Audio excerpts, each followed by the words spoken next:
Well, hello everybody. Welcome to Mantel Farm with myself, Josh, and experienced beekeeper Roger. It's a week since we had a little look at whether we've got enough fondant in our hives, and we knew that one in particular, our small polystyrene Nuke, was a little bit low on fondant. So we're going to pop some additional stores in there. We also had a question come in through our comments. So don't forget, if you have got anything you'd like us to cover, you'd like an opinion on, or something you're curious about, then why not drop it in our comment section below. We do reply as and when we can. Anyway, let's get on with this week's episode.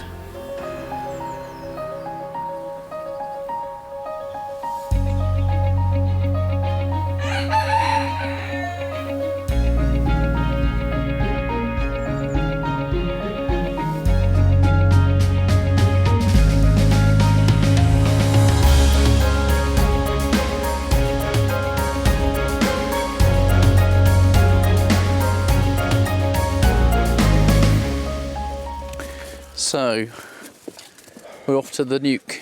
Yeah, we're going to the Nuke to start with because we know that needs doing. Hello kids.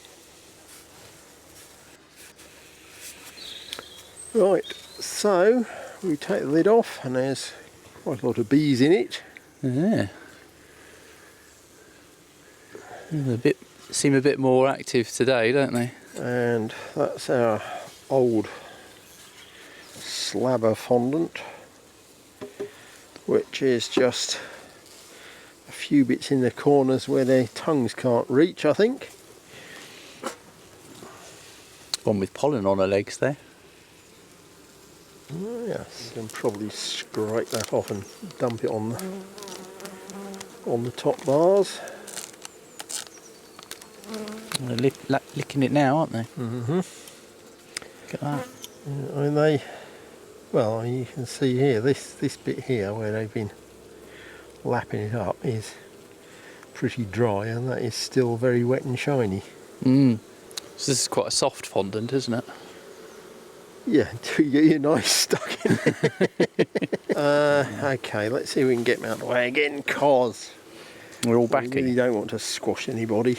And then we put it over there because there's no bees on the top there, and carefully try and sort of put it down so that nobody actually gets squidged or stuck into it.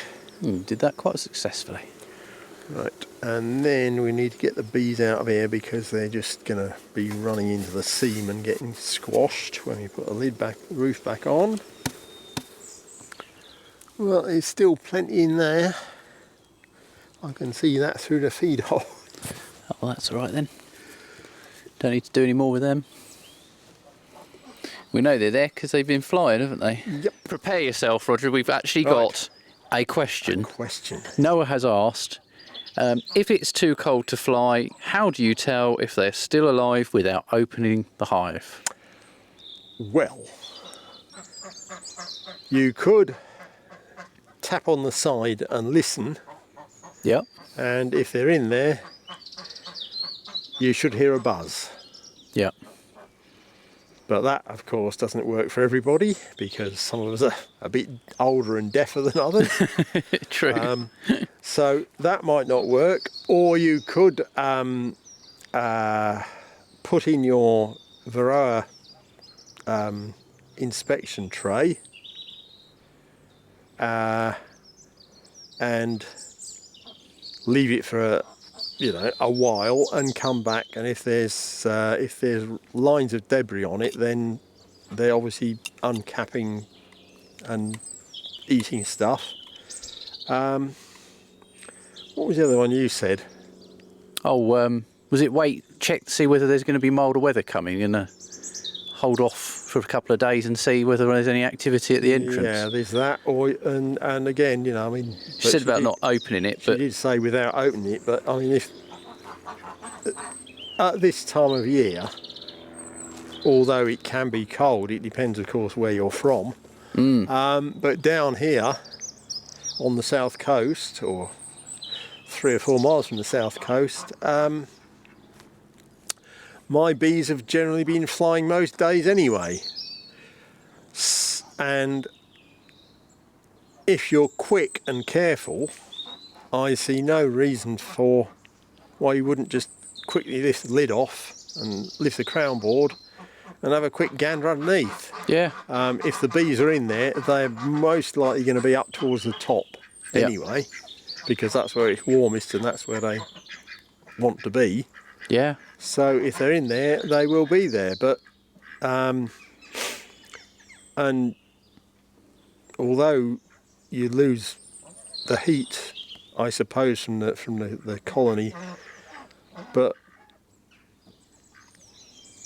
you're not gonna have it open long enough for the frames and things to get cold. So any brood or any stores acting as a heat sink. So it's only the actual, I don't know, the air, the heat in the air that's going to be lost. Yeah. And then you put the lid back on, the cover board and lid back on, and it will soon warm up again. Yeah.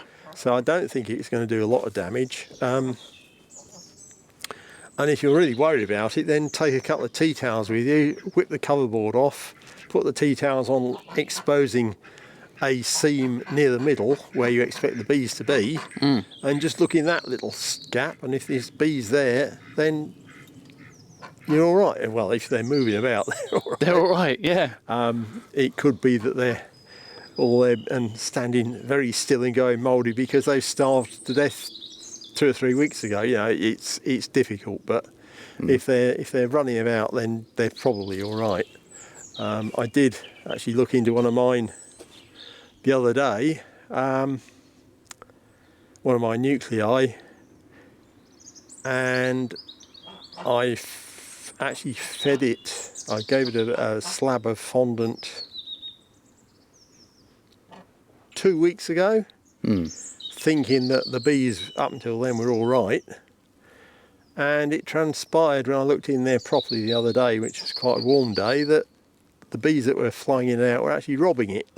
And the bees that had been living there had in fact died. You can't, I don't suppose anybody's ever got it perfectly right all the time. No, you just don't think you can you? Thank you for watching our video here on YouTube with myself, Josh and Roger. Don't forget, if you like our videos, then do hit the thumbs up button and subscribe if you haven't already. Until next time, goodbye from Mantel Farm.